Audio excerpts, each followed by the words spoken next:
উত্তরের সংগ্রামী সভাপতি সংগ্রামী জনতা অধ্যক্ষ হাফেজ মাওলানা শেখ ফজলে বারী মাসুদ।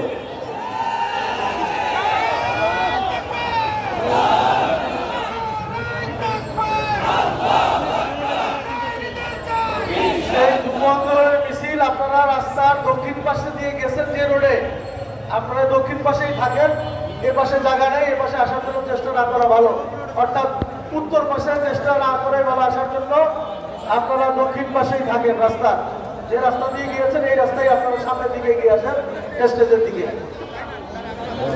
আলহামদুলিল্লাহ ওয়াসসালাতু ওয়াসসালামু আলা রাসূলিল্লাহ ওয়া আলা আলিহি ওয়া আসহাবিহি আজমাইন, আম্মা বা'দ।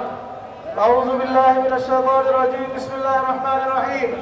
وقاتلوهم حتى لا تكون فتنة ويكون الدين كله لله. صدق الله العظيم. গণমানুষের প্রিয় সংগঠন ইসলামী আন্দোলন বাংলাদেশ ঢাকা মহানগর উত্তর ও দক্ষিণ আয়োজিত ফ্যাসিস্টের বিদায়ের 1 বছর পূর্তি উপলক্ষে আয়োজিত আজকের এই মিছিল পূর্ব সমাবেশের সংগ্রামী সভাপতি ইসলামী আন্দোলন বাংলাদেশ ঢাকা মহানগর দক্ষিণের সংগ্রামী সভাপতি জননেতা মাওলানা মোহাম্মদ ইমতিয়াজ আলম, আজকের প্রধান অতিথি আমাদের প্রাণপ্রিয় রাহবার, এদেশের গণমানুষের রাহবার, বঙ্গ অভিভাবক, জুলাই আন্দোলনের অন্যতম নেতা, ইসলামী আন্দোলন বাংলাদেশের মোহতারাম আমির মুফতি সৈয়দ মোহাম্মদ রেজাউল করিম পীর সাহেব হুজুর চরমনাই, মঞ্চে উপস্থিত রয়েছেন ইসলামী আন্দোলন বাংলাদেশের জাতীয় নেতৃবৃন্দ, নগর নেতৃবৃন্দ, সমবেত জুলাই আন্দোলনে প্রত্যক্ষভাবে জুলাই আন্দোলনে যারা শরীক হয়েছিলেন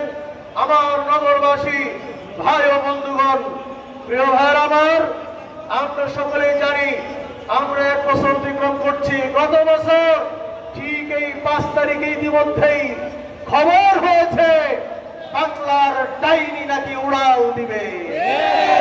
কথা বলেন ঠিক না? ইতিমধ্যে এই সময় খবর হয়েছিল 16 বছরের ডাইনি উড়াল দেওয়ার জন্য প্রস্তুতি নিচ্ছে। প্রিয় ভাইয়ের আমার, আমরাও প্রস্তুতি নিচ্ছিলাম গণভবনে গিয়ে ডাইনিকে আমরা ধরে ফেলব। প্রিয় ভাইয়ের আমার, ডাইনির হয়তো কপাল ভালো, উড়াল দিয়েছিল। আমরা বলতে পারি সেদিন যদি গণভবনে ডাইনিকে পাওয়া যেত, ডাইনির শরীরের একটা পশমও খুঁজে পাওয়া যেত না, তার অস্তিত্ব দুনিয়ার মধ্যে থাকতো কিনা সন্দেহ। আমরা সেদিন দেখেছি গণমানুষ যেভাবে ছুটেছিল ঢাকার দিকে, গণভবনের দিকে, কোনো ক্ষমতা ছিল না, কোনো শক্তি ছিল না জনতার স্রোতকে কোথাও আটকে দেওয়ার মতো। কথা বলেন ঠিক কিনা?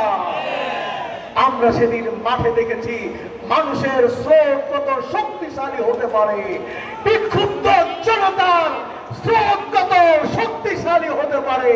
সেদিন আমরা দেখেছি, দেশবাসী দেখেছে, গোটা দুনিয়াবাসী দেখেছে। কথা বলেন ঠিক কিনা?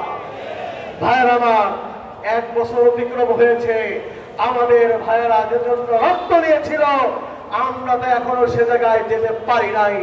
আল্লাহ বলেছেন ততক্ষণ পর্যন্ত সংগ্রাম করো যতক্ষণ পর্যন্ত ফিতনা, জঞ্জাল, বেশিবাদ, চাঁদাবাজ, খুঁড়েরা, লুটেরা ধ্বংস না হয়, উৎখাত না হয়, ততক্ষণ পর্যন্ত সংগ্রাম চালিয়ে যাওয়ার আদেশ করেছেন আপনার আমার রব স্বয়ং আল্লাহ তাআলা। ভাইরা আমার, আমরা সংগ্রাম করতে রাজি আছি? কারা কারা রাজি আছি? নারায়ে তাকবীর! আপনারা জানেন ওই সময় শক্ত দিয়েছিল আমার ভাইয়েরা। এখানে অনেক যোদ্ধারা সেদিনকার রয়েছেন, গুলি খেয়েছেন, হাত পা হারিয়েছেন, হাতে গুলি লেগেছে, বুকে গুলি লেগেছে। আমাদের মনে আছে 19 তারিখে বাইতুল মুকাররমে এখান থেকে আমরা মিছিল নিয়ে যাচ্ছিলাম, হায়নারা ওই মোড়ে দাঁড়িয়ে আমাদেরকে সরাসরি গুলি করেছিল। কথা বলে ঠিক ভাইয়েরা আমার, আমরা বলতে চাই আমরা ভুলে যাই নাই। আমার মনে আছে কুষ্টিয়ায় ইসলামী ছাত্র আন্দোলন বাংলাদেশের দায়িত্বশীল শহীদ হাফেজ উসামার বাড়িতে আমি গিয়েছিলাম। উসামার বাবাকে দেখে আমার চোখে পানি এসেছে। উসামার বাবা বলছে, আপনার চোখে কেন পানি, আমার মুখে তো হাসি। সুবহানাল্লাহ। বলে হাসেন কেন? বলে আমি গর্বিত বাবা, আমি হাসছি আমার সন্তান ফ্যাসিস্টকে হারানোর জন্য শহীদ হয়েছে, আমি শহীদের বাবা হিসেবে উঠবো, আমার চোখে পানি আসতে পারে না। আমি জিজ্ঞাসা করলাম, আপনার সন্তানকে আপনি কি বলে পাঠিয়েছিলেন? উসামার বাবা বলেছে, শুনে রাখেন আমার ভাই, আমি বলেছিলাম আমার সন্তান উসামাকে, আমার বয়স হয়েছে, আমি হয়তো ঠেলে মিছিলের সামনে যেতে পারবো না, আমি দূরের থেকে দেখতে চাই। আমার সন্তানকে ছাত্র আন্দোলনে দিয়েছি, পীর সাহেব চরমনায়ের হাতে তুলে দিয়েছি, মিছিলের পেছনে থাকার জন্য নয়, বুলেটের পেছনে থাকার জন্য নয়। উসামার বাবা বলল, আমি তা আমার সন্তানকে দিয়েছিলাম, ওসিয়াত করেছিলাম, আমি দেখবো তুমি মিছিলের সামনে না পিছনে।